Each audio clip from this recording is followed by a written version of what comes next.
Hey guys, Akiba back for another episode of the SlateCast. Today, we're talking Web3 social and streaming and content creation and how Web3 can help creators. And I think, given everything that's going on with like NFT royalties at the moment, the creator economy within Web3, I think it's a really great time to be talking to Fitzy from Schiller. So, I'm going to run the quick intro and then I'll bring him in. See you in a second.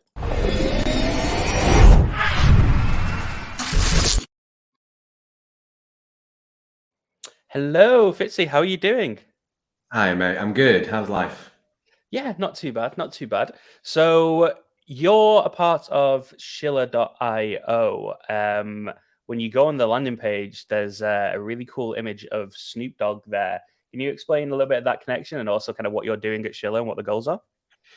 Yeah, I mean, I think probably I'll start by giving you an overview at a high level of what Schiller is, and then I can get into the kind of the Snoop piece and how we're connected there, and well, more Hmm. specifically, with our other co-founder Sam Jones. So basically, Schiller is a streaming platform, video or audio rooms. So if you imagine, visualize a traditional social audio room such as a Clubhouse or a Twitter Spaces, it's going to look and feel similar. Hmm. But also we have the option for audio stages as well, sorry, video stages as well. And so, that's kind of one piece of the three core parts of the platform. Hmm. The next is we have Web3 integration. So to put it simply, at point one and out of the box, you can token gate rooms. So you can control access to rooms with existing NFTs on Ethereum and Polygon. Other Hmm. chains obviously follow as we go strategically. And then the third piece is social commerce tech. And I'll go into detail on that during the conversation, but essentially the ability to transact within the experience frictionlessly, whether that's a physical asset or a digital asset. And that's as simple Hmm. as copying a URL into the app as you are hosting a room. So that's Schiller.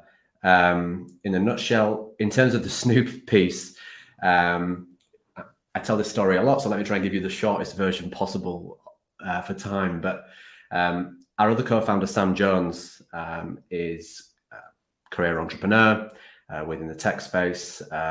British guy like me, but spent a lot of his upbringing and then a lot of his entrepreneurial life in Asia, Shanghai, I believe, also Hong Kong, sorry, Hmm. and Singapore as well. That's the one, not Korea. And he previously built a company that still exists to this day called OO.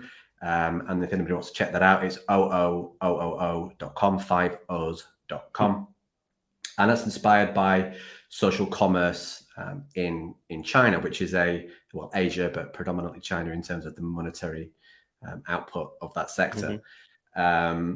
And so he built that as a response to, not as a response, that's the wrong way of framing it, but he built that after leaving his position at wish.com as Right. the MD. And for anybody that knows wish.com, major commerce platform, Hmm. did a Yeah, for kind sure. of a unicorn a few years back there. And during his position, during his time there in his position, he did a lot of activations with people like, say, a Snoop or a Kendall Jenner or a Pogba or a Neymar. If anybody is a football or a soccer fan, you might remember the advert in 2018 with the World Cup. So big activations with celebrities and stuff for amplification. And that's how we know Snoop. So Snoop obviously deep in Web3, Sam, in Web3 as well. And kind of just decided that this was the way to go, that social commerce is a massive, I mean, to call it a trend would be dismissive, but it's not a trend. It's Hmm. just the future of commerce, the ability for us to talk to an audience and tell them what we believe might be of interest to them, whether it's a product or a service. So OO in its original form was more like a traditional retail platform, whereas Hmm. Schiller is aimed more at, if you imagine the Web3 space and social commerce, it's very much more natural, organic, authentic, and being with your community and understanding maybe what they would like to be sold, although that's a dirty word to a lot of people, Hmm. makes the world go around, right? Yeah, I'm tangenting, but essentially that should tell you kind of what Schiller is, how Snoop and Sam are connected, and the timing is just in terms of the Web3 adoption and everything we're trying to do there. How do you feel the creator economy and the creator space is evolving in Web3? The creator economy is evolving perfectly fine. There are many creators that make money here, and there's a lot of great content. But I think if you were to compare Web3 creator economy versus the traditional creator economy, and let's just pick the obvious person, like someone like a Mr. Beast, right? Like there's nobody in this space. It's still an early space, but there's nobody here that's yet had time or the attention to be able to build that level of notoriety, fame, and wealth, income streams. So I think it's doing okay. I just think we need more, and of course, we fully believe that Schiller is one of the tools that will allow creators to monetize what is their content, their product, their service. So, like, what's the benefit for the user as well compared to, say, a Twitch or a YouTube? 'Cause obviously, great for creators, but I think there's a debate which we can touch on in a minute as well around at the moment around like royalties on NFTs and things like Blur.io and platforms Yeah. that are removing the need for royalties or at least making them optional. So yeah, what's the benefit for the user? Yeah, great question. So I'll start with one example, which is the choice of medium of communication. So right now, as a space, we have audio rooms, which are great. We've built Web3 on the back of audio rooms, and obviously they are absolutely fantastic. I wouldn't be in my position without going into those rooms and learning. In terms of adding a video stage to that mix, I would compare the traditional things that we have now. If we have a Twitch or if we have a YouTube stream or even a lot of the time just an Instagram live, it's very one directional. And I think that is a core point, is the ability to go on there and see people, watch people actually emote. And I don't mean with an emoji, I mean physically trust these people, see these people in terms of content, the quality of it, if you're a user and not a creator on the platform, if you're in the audience, the ability to watch that content while someone is doing it, I just think it just opens up a whole new world of opportunity. Yeah, I mean, there's a lot of communication that's non-verbal, isn't there? Absolutely. I mean, I am very much a person who likes to speak to people. I mean, the amount of times that I sit on a Zoom call and people don't have their camera on, and that's fine, that's their choice. But I want you to see what I'm thinking, hopefully what I'm feeling, and how it's just, I'm a human being, and I like this. I'd much prefer this than if we did this as like just an audio podcast. For sure. I just think it's way more human. So I guess that's the key word, that there's a human aspect to it that we've not yet had in this space. But additionally, we're not an ad model. So in terms of what could be in the room, I'll give you one example. You come into a room, you have a creator, or it's your project, or it's a brand, or it's an artist. And in fact, an artist is a great example. I'll use that one to begin with.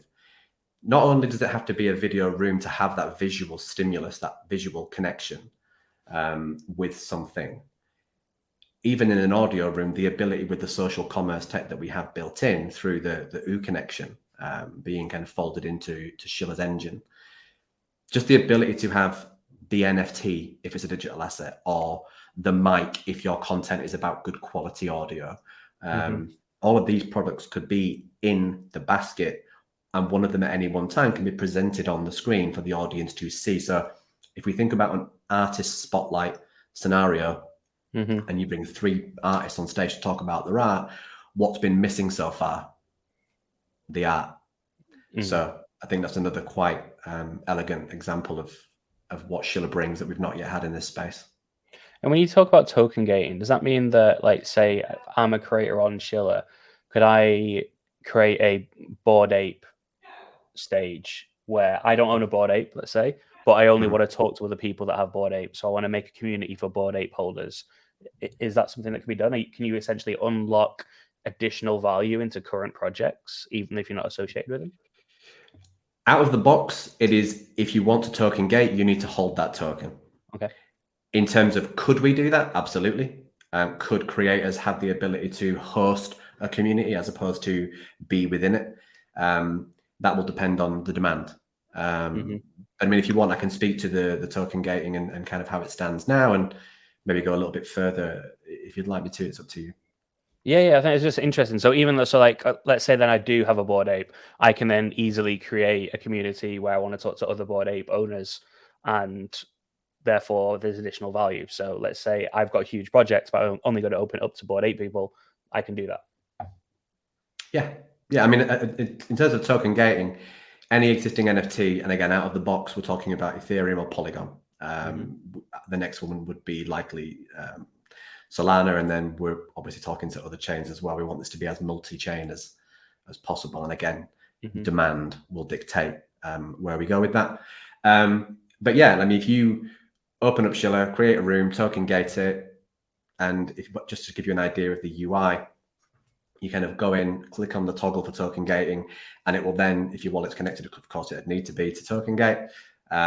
You would scroll down, and you would see all the NFTs in your wallet, and you would click on the PFP, the one you want to do it. Let's use Bored Apes for an example. Click on that, click open, and now only people that can come in are Bored Ape holders. But there is a second tier of token gating that I think is interesting to bring up, because people believe that token gating, not believe, that's the wrong word, but people generally associate token gating with an on or off type thing. Two settings. It's either open, which of course we can do here, closed, which is token holders only. But there is this middle ground that we have, which is quite interesting, where you could token gate it again with a particular community's NFT. Anybody can still enter the room, but only holders can interact. So only holders could come on stage. Only holders could use the live chat that we have in the rooms. And it's going to be interesting to see how people use that. But in terms of discoverability and growth, while still adding utility to holders, we believe that's quite a cool feature that many people will use. It's a really interesting space, and I think there was an op-ed on CryptoSlate website over the weekend from Dorian, which I found really fascinating, talking about royalties in NFTs. And obviously royalties being associated with NFTs were, as Dorian said, initially seen as the holy grail. Now we're starting to see marketplaces that avoid royalty fees as being kind of promoted. And to me, it feels very much like, say, the early days of Napster, where you could just, everyone and anyone would download music because they could, and it was available. And if you got the option to go to the store and buy a CD or download it for free, you're going to choose download it for free. Yeah, that was like 25 years ago now. And now we've got a situation where creator tools, such as like being able to create an NFT project as an artist and say, right, I'm going to create, like you say here, like I'm going to create an NFT, I'm going to give it away for free to all of my fans who want to claim it. And that'll give you access to all of my content on Schiller. And then if you want to chat, for instance, you could you say you've got tiers of token gating, like buy my track, and then we can start talking. Things like that. That's money going directly into the creator's hands. Yet those NFTs, they're making the money off the royalties if it's secondary sales. We're taking that away from them again now. Do you have any thoughts as to why we're having this problem again? Because I very much feel that I had no issue with downloading music when I was younger, then in films. Then I got into the film industry, and it really made me realize that, okay, this is really impacting people that are making this content.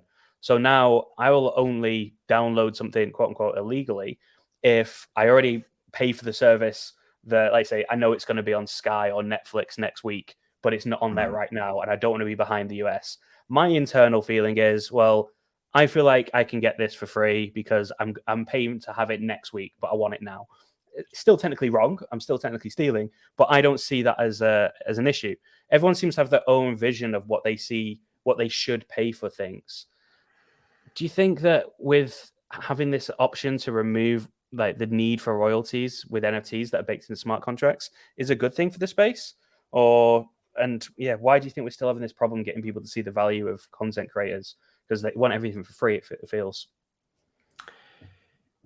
Yeah, I mean, that's more than one question, and they're both big questions. I think there's two questions there, right? And they're quite big. But I mean, I'll take a stab. I'll take a stab at it. The first one, I guess, was my thoughts on the royalties situation, right?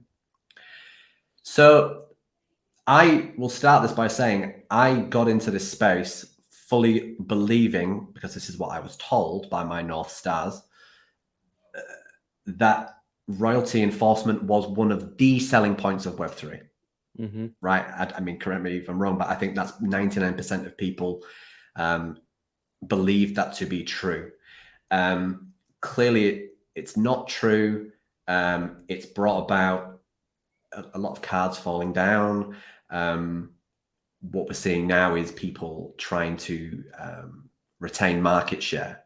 I mean, if we just think about OpenSea and Blur and the other marketplaces, it's all now PR essentially is what this is, and it's kind of the space is in flux. So who knows where it settles? They're all just trying to make sure they're still here to ride this whole wave and not become, let's say the Ask Jeeves of the marketplace world. Did that really answer the question? I mean, I've got a lot of thoughts on it. I'm definitely not the expert on this. I fully believe that artists should be rewarded for creating things. I think Web3 solves for some of that. I don't believe that Web3 is the utopia that, again, just use that example from earlier, that we all believe were to be true and we were sold on that. I don't believe it's the utopia that we all were sold, and I've thought that for a long time, and that's just a realist take. It's not a negative stance necessarily. The second question, remind me what that was, because I've kind of around. Well, it's kind of building on that, as it feels like we're going back towards a kind of this Napster world of people just wanting things for free. Like, is there a way that we can? Are we missing something? Is there something missing from the value proposition with NFTs? I mean, people are paying a lot of money for the NFT itself, and then it's a 5% royalty they're trying to get away from. If we're still, if this question is still based in the sphere of royalties, right? Here's an interesting tweet that I saw yesterday from Chris Cantino. And he just said, okay, we could have a situation where let's just use OpenSea, but again, map that out to any marketplace, your favorite brand. You could have a situation where OpenSea rewards people through a tokenized model who pay royalties. It is a choice. Blur's trying to do, isn't it? Yeah. Blur are trying to, and again, I don't use Blur, so full disclosure, Blur, if you watch this, if I say anything that's not correct, it's not because I am lying. I just don't use your platform. I'm not a massive trader. But yeah, they're trying to have behavior be rewarded. I believe a lot of that behavior is these kind of bidding walls, these kind of like, let's have lots of bids there to enable these pro traders to basically take advantage of arbitrage opportunities. So I don't know if it's exactly the same model that Chris was describing with OpenSea, and if it is, please, if you know more, please do let me know. But he was suggesting more that it's literally just you should be rewarded if you choose to pay the royalties. I don't think that's necessarily how Blur do it, is it? Yeah, I believe that there was a whole thing around their Blur token optimizing people that pay. I'm sure I read that somewhere on their site, because again, I'm not a Blur user either, and I've been reading into it over the weekend. And yeah, so I'm fairly certain that's part of the reason why they have a token.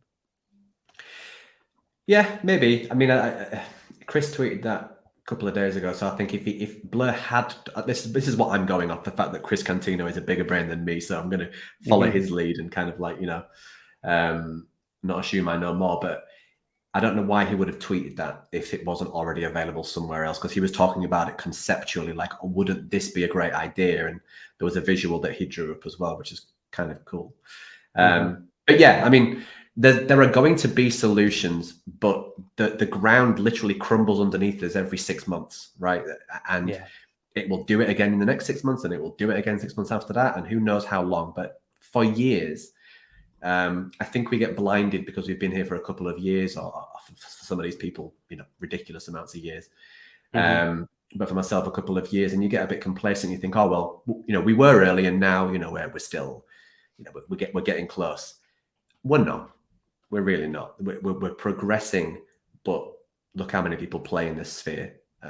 It's very, very small. Not that everybody, by the way, to caveat that point, not that everybody will play in this sphere. I think this question of onboarding people to Web3 is, I've said it many times on camera as well, but I think the question's broken. I don't think we onboard people to Web3 at all. I think you are seamlessly transitioned across to platforms that have it underneath, which again, to speak about Schiller is one of the things we're quite happy with, that we'll be able to do that. I think, it is a big part of it, not because there are, as you call them, pro traders in the space. Like, you've got, like, no one's, maybe there was a time where you would go and buy a CD from HMV and then try and sell it. And I suppose you still have it with like scarce items like PS5s and stuff. And then you almost create a secondary marketplace. And you had the same thing with GPUs. Like, we've kind of getting to a similar place now with creators, where the art that you create can be traded, which is great because you've got the value in it. But then you have people that are only doing that and only trading and using that as like their occupation. So as a result, royalties are never going to be something they want to pay, because you say they can always reduce what they're paying in their trade and try and make an extra 5%. It depends why you're here. That's a really great point. And it brings me back to something I should have come on to earlier. I kind of digress, which is I do. But yeah, there's just very different pools of people playing in the same playground, right? And they want different tools. And Blur is great. It's framed itself, I believe, as for pro traders. And so what people do is they observe, because everything is, the space is so small, so nothing can happen without everybody seeing it. It's kind of OpenSea is being compared to Blur. And I think they're here for very different reasons. I think OpenSea might pivot. It might realize that it needs to have a pro part, but it's not for what I'm now terming sort of arbitrage. It's not for that, whereas Blur seems to be very much for that. And they literally incentivize high volume, and then you get Blur token. That's how they're doing it. That's their model. I don't know who wins. It's going to be interesting, because obviously for everybody that says that OpenSea should do a token, the next person will say they they want to go public, and therefore that would be a whole mess that they don't want to get involved in. So it's going to be interesting to see how they go. But again, look how the internet works. There are room for multiple, and there will be room for multiple entities within these same spaces. Right now, though, it feels like they're all kind of just being very reactive. And that's what I think there's also an argument that there's room for a platform where that can be controlled, like, which is one of the sort of potential benefits of Schiller, as you say, that when you're presenting an NFT, you can obviously then talk about where you'd recommend people get it from. And obviously there's a link directly to it. So they know that then they're getting the NFT, and the creator that they're there to support is getting the royalty. And they're seeing the price. So it's a great point. I mean, that behavior I mentioned earlier in terms with Schiller, when you want to present something on stage, and let's just say it's a digital asset, right? URL from your preferred marketplace or your community's preferred marketplace, and guess what? They'll tell you quite quickly if you keep linking them out to one that they don't like to go to, they're probably not going to come and consume your content. So I think this is kind of a really Web3 point, and I'm glad that you brought it up. But yeah, the ability to decide where your community go, they don't have to buy it from there. If you copy a link in from Rarible, and when they click on that image and it takes them directly through to the NFT, they're like, well, I don't want to buy it from Rarible. I want to buy it from, X2Y2 or Blur, or It's your choice. It's your prerogative. That these behaviors are the same all the time. I might find a pair of trainers that I want on a link that I found on Insta, but then when I get there, I'll go, well, I can get them cheaper at Sports Direct. You know what I mean? So none of these things change. But yeah, you have the choice. And again, choice is a key word that I like to use with Schiller. You can choose where you send them to. You can choose if you have it open accessed or closed. You can choose if you have it audio or video. you can even choose how you sell something in your room. You don't have to present it on screen. It could just be there in the basket, and people can passively browse through there to say, today they're talking about these 5 artists, but they're not actually shoving it down my throat. It's just there. And if I want to go click and buy, I can. So choice, choice, really help onboarding people into the space as well. So the people that don't know where you buy these things from, that then have to say, oh, there's this song NFT. Let me just Google NFTs and a song. It could easily end up on a scam site because they don't know what they're doing. Yeah. Whereas in this instance, they can say, oh yeah, cool, this is the song. I'd love to do that. Here's the link. The process has been vetted by the creator. So hopefully it's not a scam. Obviously, you're not going to be able to control every creator on the platform, just like YouTube, etc. can't. But at least it's down to the user knowing that, okay, this is a creator that I trust. Yeah. And back to that word trust. So you would be more, I mean, I've studied psychology, but I'm not a psychologist or a psychiatrist, but you'd have to be more of a psychopath, in my opinion, to look your community in the eyes for 6 months and then drop a rug on them, or then send a dud link to them, than you would if it's just behind a PFP in a social audio room. So many people want that connection and that human touch, and we offer that as well. Look, there's a lot of problems that maybe Schiller won't be solving, but in terms of connecting with community, we're adding new functionality. So what's the roadmap like in terms of the app? I mean, I downloaded a version from the App Store that allows me to log in, connect my wallet, see that connection works. That all works seamlessly, but obviously the content's not gone live yet. So what we looking at for a sort of fully functioning app? Yeah, well, I mean, we've said this publicly. We believed it would be this month, February. It's not going to be. It's going to be likely the end of March. We're not putting a date on it, to be honest. We've seen too many projects, companies, whatever you want to call them, commit to dates and then they don't hit them and they get footed. So we're more relaxed on that. We'll bring it to market when it does its job to the point that we think that's fine. I mean, it's an MVP. There'll be things that aren't perfect with it. We'll iron those out. This is the same with every tech product, right?